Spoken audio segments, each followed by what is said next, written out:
I know you're gonna dig this.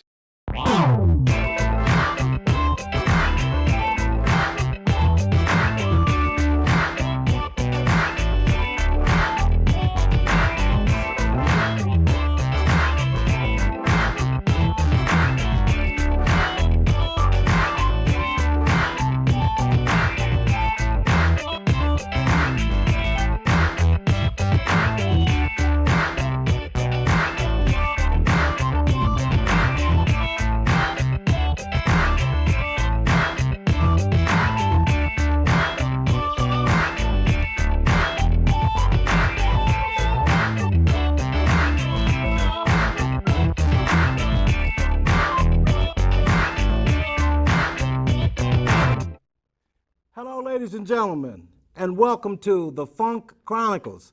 I'm your host, Dr. Turk Logan from Logan Communication in the Funk Music Hall of Fame and Exhibition Center. And now we can honestly say we're the award-winning Funk Chronicles, and we'll tell you about that a little later on. With me today, I'm so proud and honored, is the legendary Mr. Doug Banks. Turk, nice to see you. You too, Doug. How you doing? Good, man. Congratulations on your award. Thank you. That's fabulous. What brings you today? Well, you know what? For years, we had a very successful morning show here on WROU. And actually this weekend, we're doing a ROU family reunion. So all the people that worked the radio station, no matter what they did, on-air personalities, salespeople, management, all of us are getting together this weekend because we haven't gotten together since ROU went away when Renita Hall-Saunders owned it. So we put together this weekend, and we're going to have just a nice bash tonight, and then we got something planned for tomorrow and throughout the weekend. It's going to be really nice. Sounds like that. What you Great. don't know, I gave Ronita her first job in radio.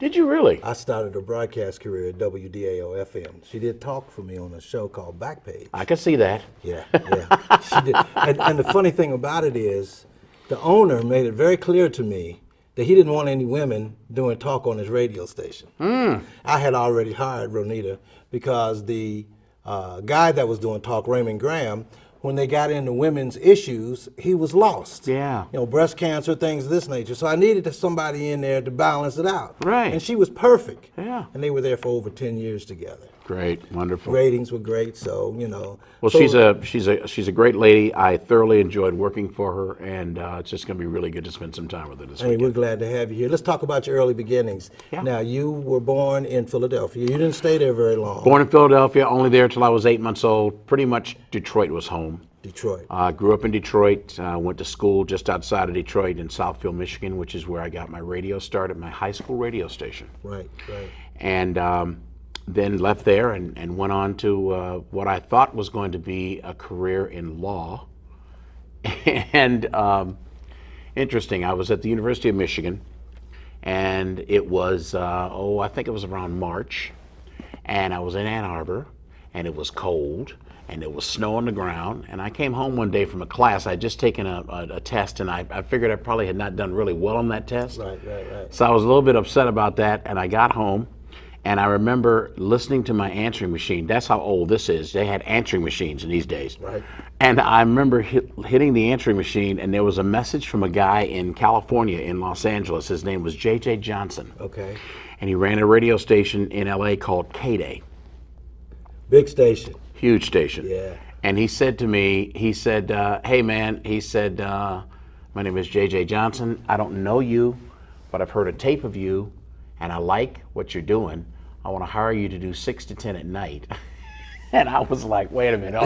Let me see if I understand this right. The skies have opened up. You want me to come to L.A., do nights in the second largest radio and television market in the country. Exactly. And I'm sitting in Ann Arbor right now in snow. I'm gone. I'm out. So it's like 18 years old, and my mother was crushed, but I went, and that's where I basically got my start. I read somewhere that you did a little country radio. Yes, yeah. You know what? I'll tell you, it's funny. There's not, the only format that I have never done, I believe, is talk. Right. When I was growing up in Detroit, there was the first radio job. One of the first radio jobs I ever had was a station. It was a country station called WDEE, big country station in Detroit.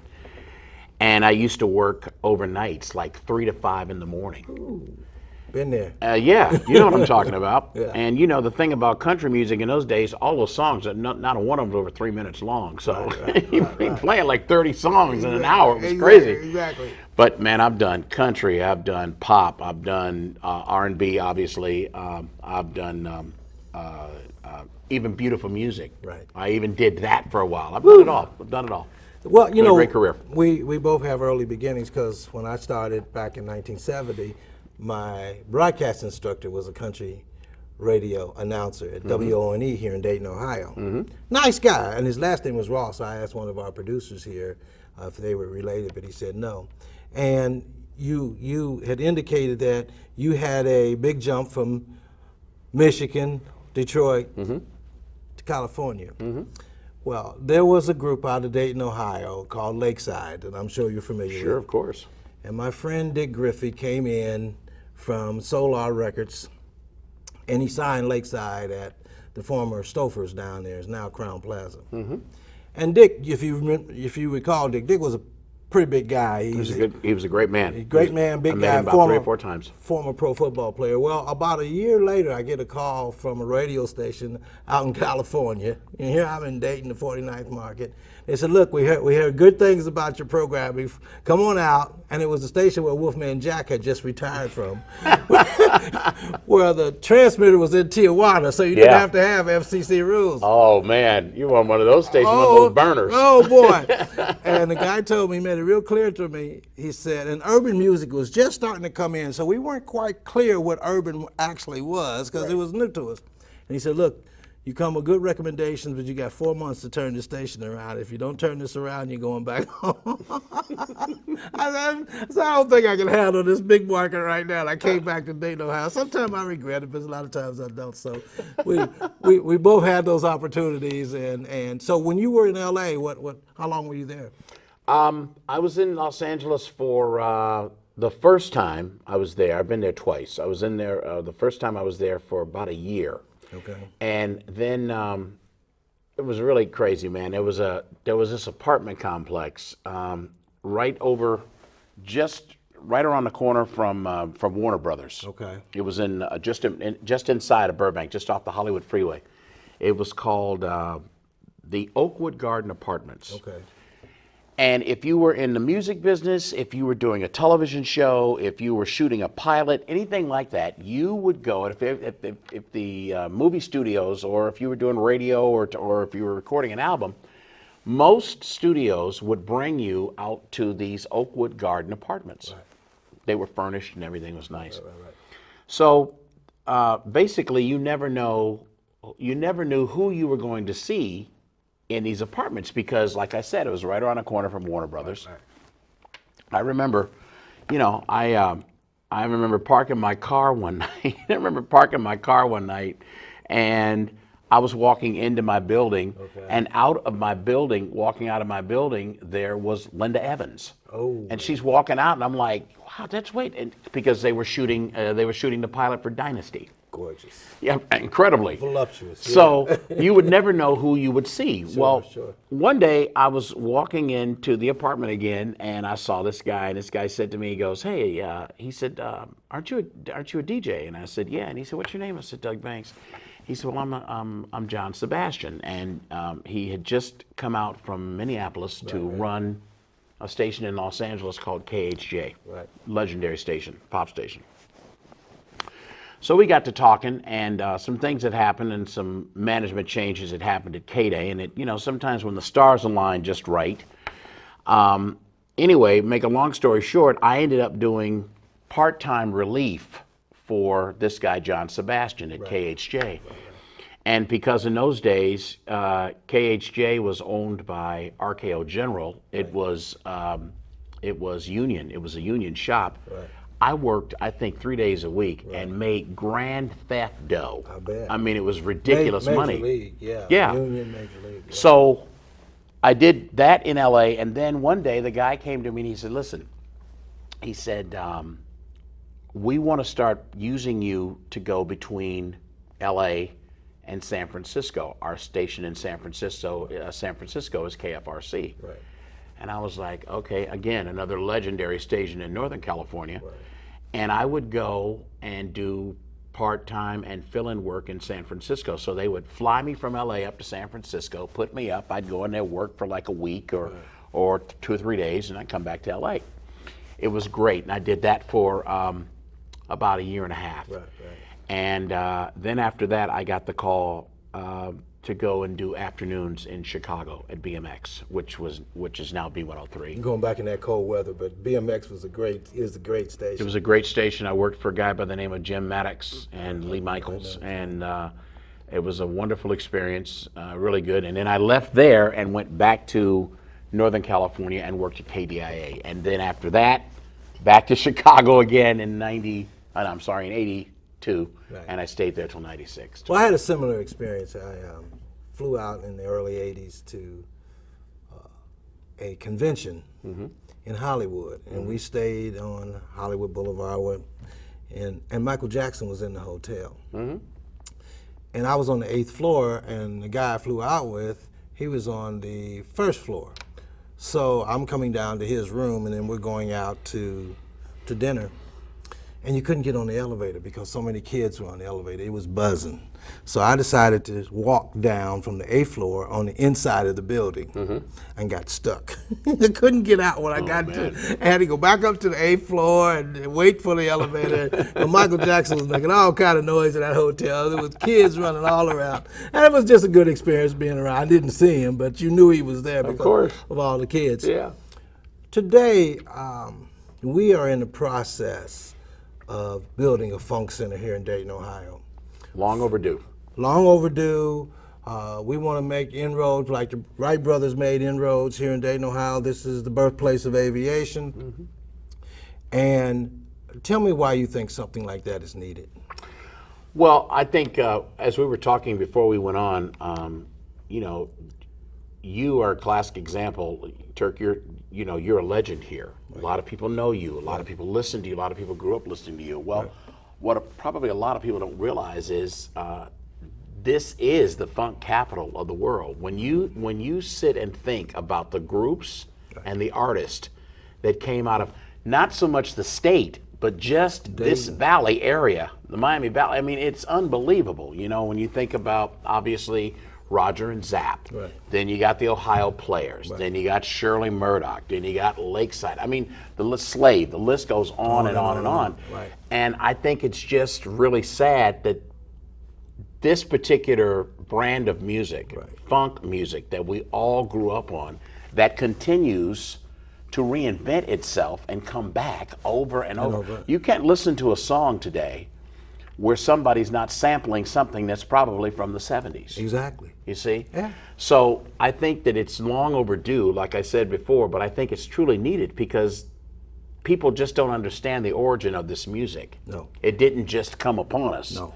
This music goes a long way back, and the story needs to be told about. And it. The beautiful thing about my history is before it evolved into the 50,000 watt FM radio station with over 1 million listeners, I was sitting at home or sitting in the garage, sitting in the car, listening to these guys' demos and watching them perform. So it was just ingrained in me. Of course. And, fortunately for me, I don't sing, I don't write music, I don't dance very well, so I'm not an artist, I don't play an instrument. But I had to get involved some kind of way. Right. And the way was through radio. Right. So when I got there, it was an easy feel for me to incorporate it into the programming. But when you're talking to the owner, the general manager, and the station manager, and you're trying to convince them to play local groups, the first thing they say is, well, they're not on Billboard's 100, they don't have record deals, why should we play them? Yeah, right.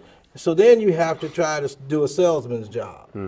And then after we did Junie and Payne, and after we did the Ohio Players and Fire and Sweet Sticky Thing, and then More Bounce to the Ounce, the record label starts spending thousands of dollars at WDAO FM.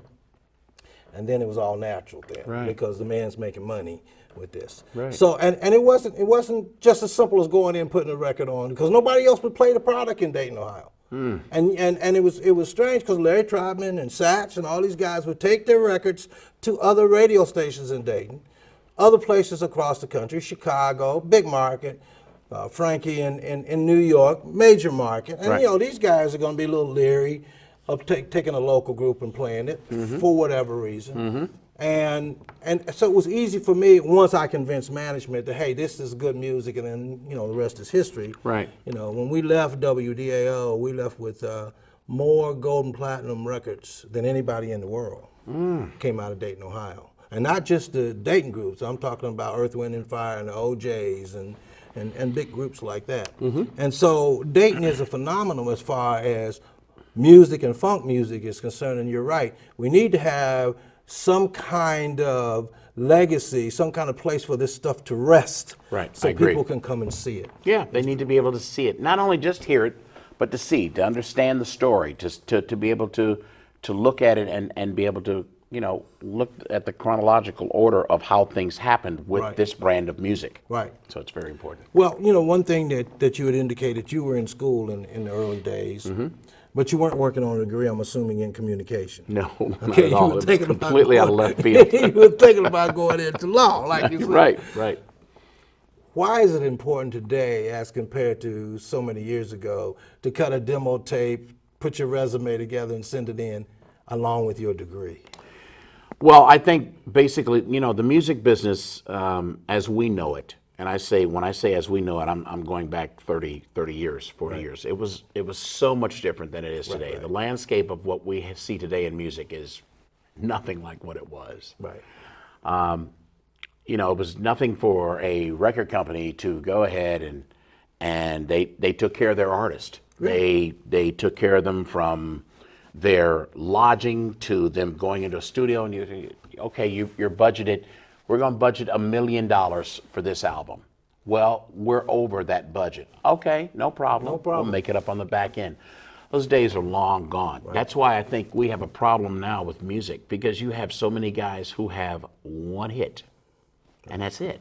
You don't hear from them anymore. On one-hit wonders. Yeah, because they're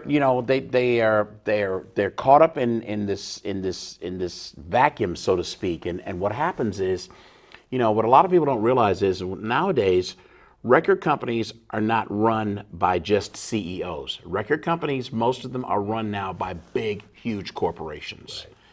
And they look at that record company as a write-off. Right. So back in the day, when a record company was run by, you know, a Leo Corin, who am I thinking of? Like guys in the business that we know, Barry like Gordy. Hank Spann, Barry Gordy, the Greenberg brothers from Atlantic, so on and so forth. When these guys would come in and greenlight a project, they didn't care about how much money was spent. Right. They just wanted the project because they knew what it was going to return. They knew the dividends it would go ahead and pay would be phenomenal. Exactly. But nowadays, what happens is a lot of record companies that we know, the Motowns, a lot of them aren't even around anymore. When you think about Atlantic Records. Yes, Cotillion, they get sucked in, Get sucked in. and a lot of them nowadays are owned, like I said, by major corporations. So what they do is they look at that record company and they look at their bottom line.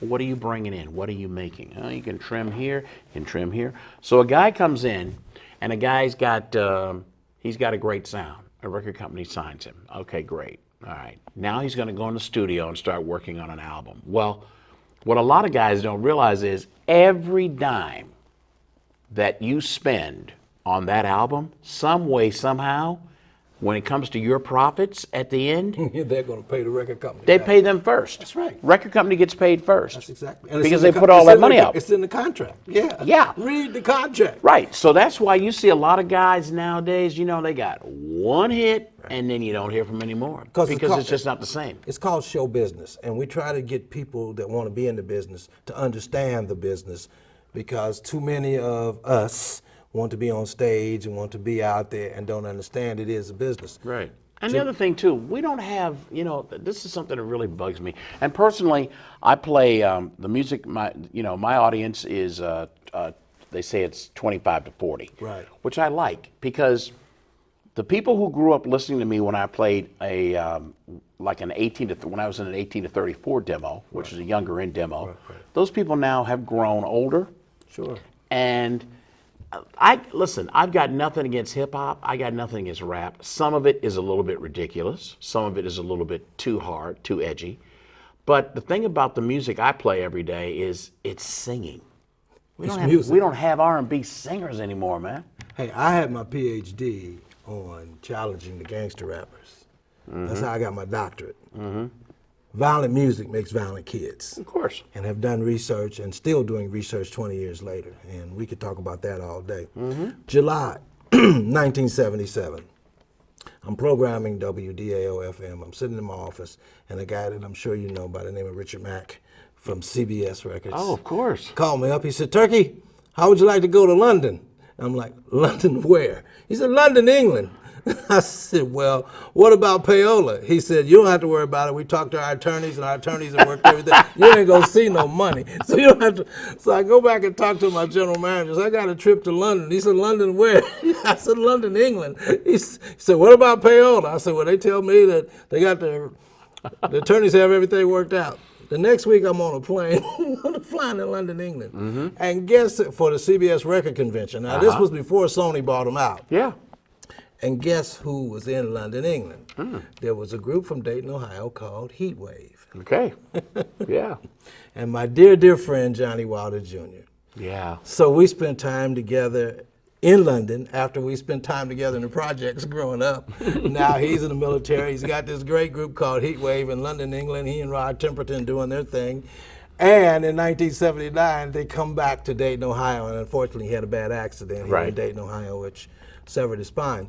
But what he did was, he had given me a year before CBS signed him, the Too Hot to Handle album. And I had been playing it for a year, and then when CBS signed him, they repackaged it and sent it back to me a year later. I'm like, hey guys, you're kind of late, but it's okay. This is a CBS record now. What a great album, too. Oh man, Heatwave, Always and Forever, Man, Soul Sister. You know something? I will tell you something. That song, that's what I'm talking about. That song is 30 plus years old, and today you can put that song on the radio and people will stop, hum it, and have nothing but memories. Because that song, the way it sounds, the way it was. I remember when that song was very popular, I was working at K-Day, and I'll tell you, when I would be on at night, that's all people would call and ask for. Play Always and Forever, play Always and Forever. I mean, you can go to a wedding today here in Dayton, Ohio. That would be a wedding. That would be a song that they would play. Definitely. And just like you were saying, Johnny and I were close, and we lost Johnny in 2006. And you know, I think about him every day. I own an internet radio station, so the same thing that I did at WDAO and at WCSU at Central State, I'm doing at my own station. So the funk lives on, the music lives on, the artist lives on, and it's a joy because it was good music. Yeah. You know, and you touched upon some of the same things that we talked about as far as the lyric content in some of the music, and I'm sure that you and we listen to the music instead of just hearing it. Yes. And we listen to what the artists are saying. And artists are just amazing as far as their talent's concerned. And sometimes they can take a word and twist it around and make it say something completely different. Right. You know? So do you have what's some of the highlights that you have? And I got a quick question to ask you before that. Was that you that did the with the Whispers on stage when they were live? Did you MC that show out there, that recording? No. Okay. No. Because I thought that was your voice that they had at MC and it's recorded. So, but I wanted to ask you that.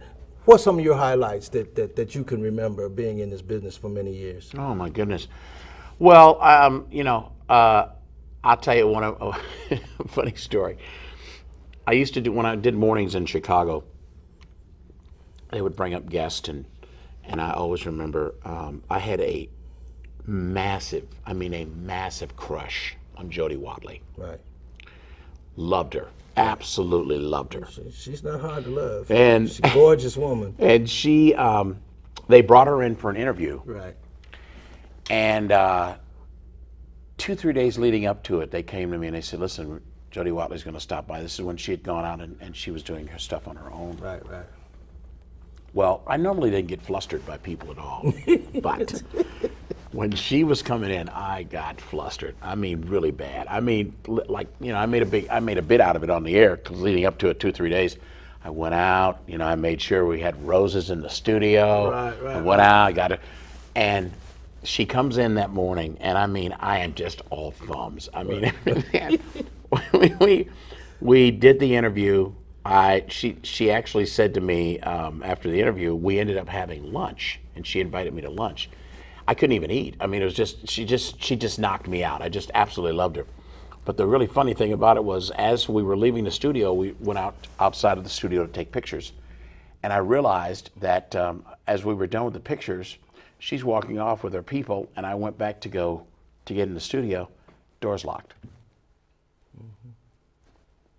This is 8:15 in the morning. Right. I can't get in the studio, which means we're about to have dead air. Right. There's nothing on the air. It was locked out for like 10 or 15 minutes. Oh, goodness. So that's one I do remember, and I always remember that very fondly. And it's so funny because I just saw her. I was in South Africa last year for a jazz festival, and she was there, and she walked right up to me and she goes, "Doug Banks," and I said, "Oh man, Jody, geez, you're still so beautiful, just a beautiful woman." My situation was with Gladys Knight. Mm-hmm. She came to Dayton to perform. Mm-hmm. I'm emceeing the show. And it was Easter Sunday, so I go get this little rabbit, bunny rabbit, not real, some flowers, and I'm going to give her some flowers and this bunny rabbit. I go up to a hotel room and knock on the door, and Bubba comes to the door. he takes the flowers. Whoops. And today, 40 years later, I'm yet to meet Gladys. Oh, see, that's ugly. That's so ugly. So we have our stories.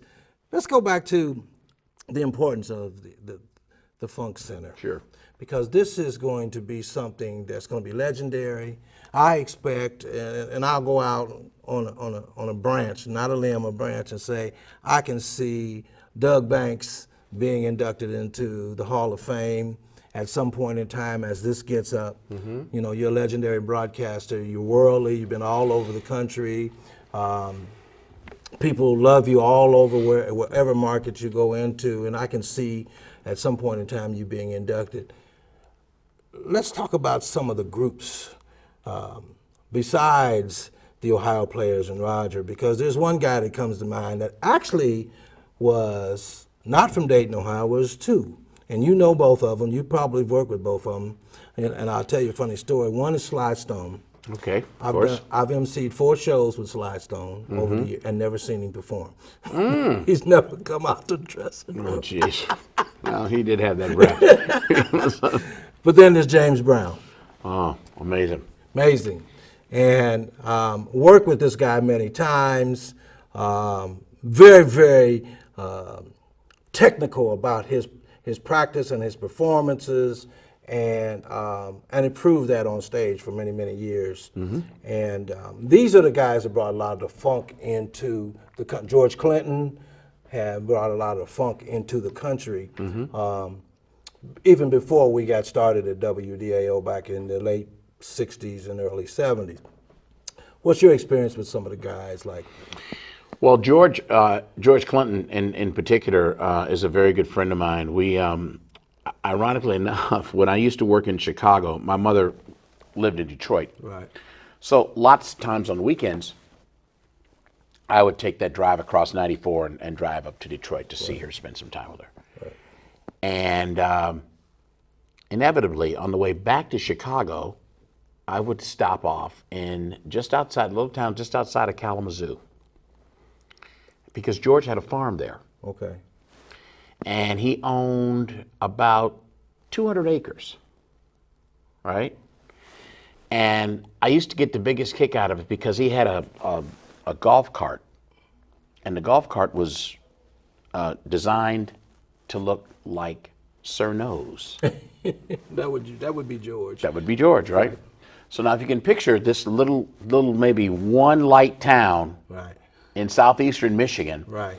And sometimes I would come up there on a Sunday afternoon, and George would go, "Come on, man, let's go out here and do this with me." And I would go do what? I gotta go collect my rent. And it used to be so funny to me because George, as crazy as George is a very smart businessman. Genius mind. Oh, no question.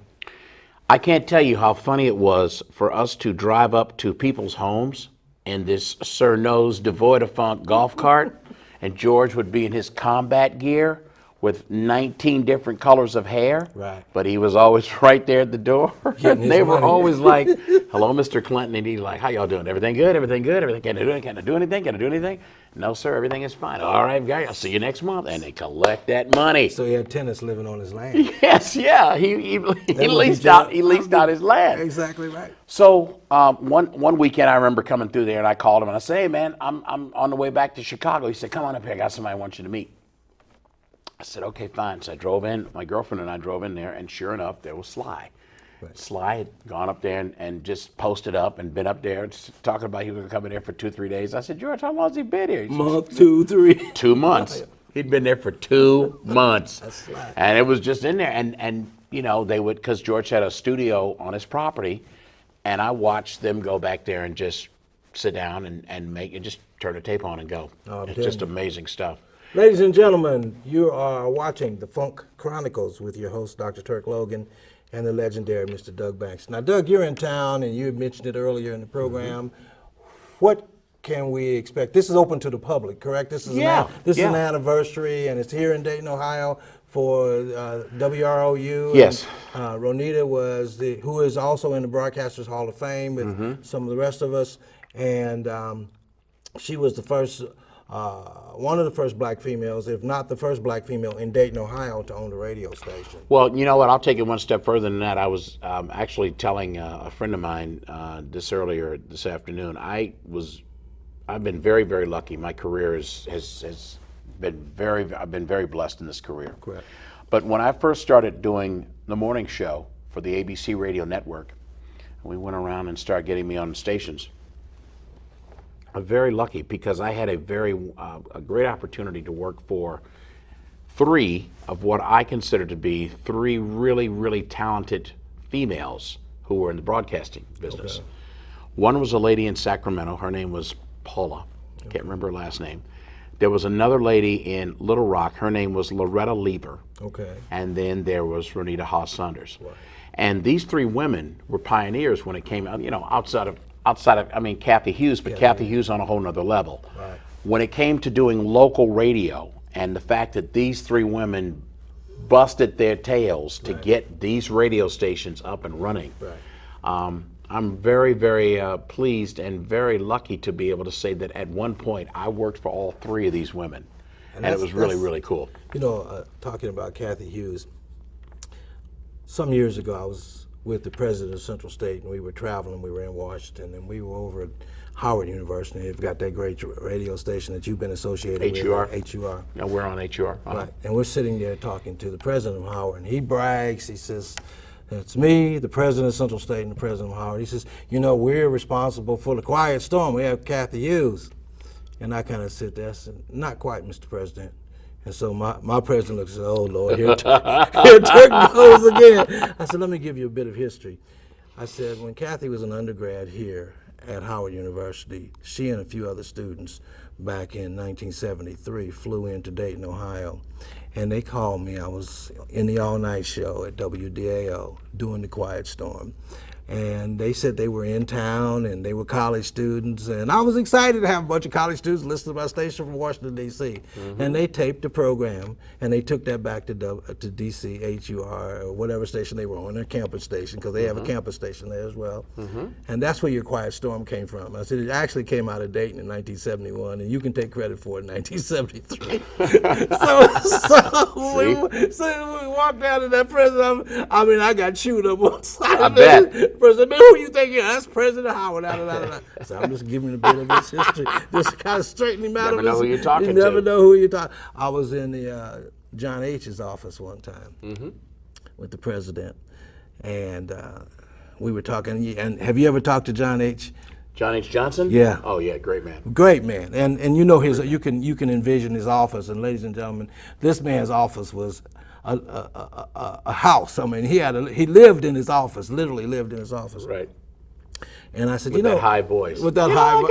Yeah, it was interesting. And we were talking about WVON. And I said, Mr. Johnson, I looked at your numbers, and you have an 0.01 rating. I said, it's like some of the kids' ratings at GPAs, some of the colleges. Right. And Wait, you mean JPC? JPC. That was his station. Yeah, JPC. Yeah, JPC. It was a daytimer then. Daytimer. Right. I said, you know, if you change your format to black gospel, you might get at least a 4-point. Okay. A 4-point in Chicago would be what, $4 or $5 million? So easily. Yeah.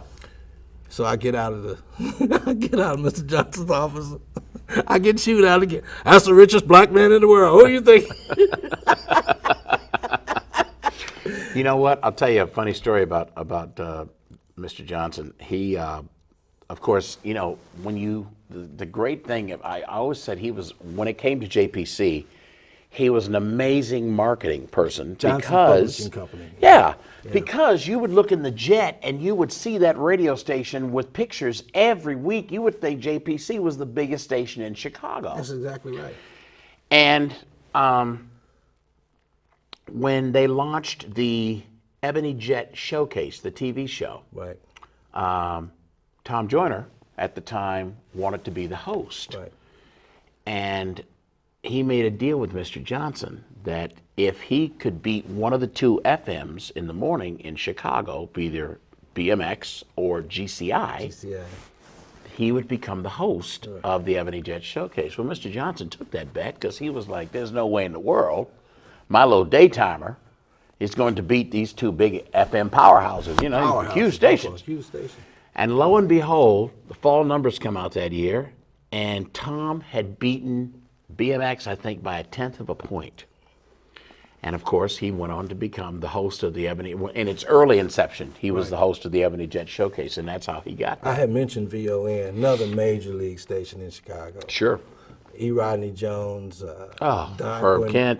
Herb Kent, Don Cornelius, great jocks that came, you know, legendary jocks, who would probably also, at some point in time, should be probably inducted into the Funk Hall of Fame. Agreed. You know, Agreed. Along with many other people, because one of the things we want to do here is take our youngsters, because music in so many schools across the country is not there anymore. The music education is not there anymore. True. And it's not even there in college now. When I was at Central State, we had a world-wide choir, and the band was phenomenal. So, you know, two separate issues, the band, the choir, you know, we had one of them Florida A&M bands at Central State. But then after the administration changed, everything kind of died down. And one of the things we want to try to do as much as possible is teach our kids the importance of the instrument that they want to play, the history, because so many of them, you know, they'll pick up keyboards, or they'll pick up a bass, or they'll pick up a horn or something, but they don't know the history about it. Right. And it's important, I think, that part of the history is taught at the Funk Music Center. Yeah. You know, because I went to Roosevelt High School, and out of Roosevelt High School came Junie Morrison. And I would sit there and listen to him just walking down the hall in the choir, playing the keyboards and singing in a cappella almost at a soprano level. And I'm like, man, can you imagine him singing at a soprano level back in the 60s? Right. And just practicing. Right. And of course, he got picked up by the Ohio Players. And I'll never forget, Junie is from Dayton, Ohio, and you mentioned George. I was in a room with the two of them at Junie's house, and they were in Junie's basement, and Junie had a little studio in his basement, and the two of them were just producing. They could sit down at keyboards and just come up with a song. That becomes a hit record. Right. And it was just amazing watching these two guys just conceptualize a song from that perspective, because again, more of the talent from Dayton, and George realized it as well. George realized it as well. And that's something that's very, you know, real quickly getting back to what you're saying about our kids today, you know, kids today think that all you got to do is just have a harmonizer and sample somebody's music, and you can make a hit record. Right. Lots of kids don't even understand what instruments are about. The sound. Right. They don't understand the makeup. They don't understand, like you said, the history of the instrument. What is the history behind the trumpet? Right. What is the history behind the saxophone, the clarinet, the violin? Where does that sound come from? How was it made? who brought these instruments to the forefront? Right. They just don't know. So And so many of them, and I've seen it happen right here in Dayton, Ohio, with groups that had so much success, get big record deals, big contracts, have gold and platinum records, then all of a sudden just walk out of the contract or leave the contract before the contract is up. right. And they don't realize the damage they've done to themselves, because a lot of those contracts, as I'm sure you're aware, self-renewal. You know, so you might get renewed for 15 years and not even know it. Yeah. And you're thinking you're going across the street to another label. Ain't gonna happen. No. And all of a sudden, by the time you get out of that contract expires, you're 5, 10 years older. Yeah. And you're just not the same. And I've No. seen it happen to so many groups. Doug, in closing, this has been a great time, man. Thank you, Turk. I've really had a good time with this. Man. Thank you. Thank you, man. And in closing, give us something to leave for us to say, hey, Doug Banks said that. I guess basically to everybody who's watching this and listening to Turk and I go on about our career, Forever. just understand that, you know, hard work is what got us to where we are. That's right. I tell people all the time, you know, because people will say, you know, well, I want to live where you live, drive what you drive, have what you have. Well, I've heard that. you don't understand. There was a lot of days of where it was really, really, really thin. I'm a person who for a lot of years lived paycheck to paycheck, just like a lot of people do today. But I also understand too that with hard work, and you put in the hours and you put in the time and you persevere, you can be a success. We did not get to where we are radio-wise. You certainly didn't get to where you were radio-wise without practice. And like you said, you worked in the middle of the night. You worked on nights. I did the same thing. My first job was $50 a week. My first job was $5 an hour. Yeah. But you know what? Because of our love For the of business. radio, Yeah. you didn't mind it. You do it for free for the Exactly. love of radio. Exactly. Ladies and gentlemen, thank you for joining us here on the award-winning Funk Chronicles. I can say that now. I'm proud. We just won a regional I like award. that. I know you did. Michigan, Indiana, Ohio, and Kentucky. So I like it. we're all happy and celebrating here. And you're a part of that because you've been a part of the show. My man. Thanks again for joining us Thank you, here on Turk. the Funk Chronicles. We'll see you next time. I'm Dr. Turk Logan.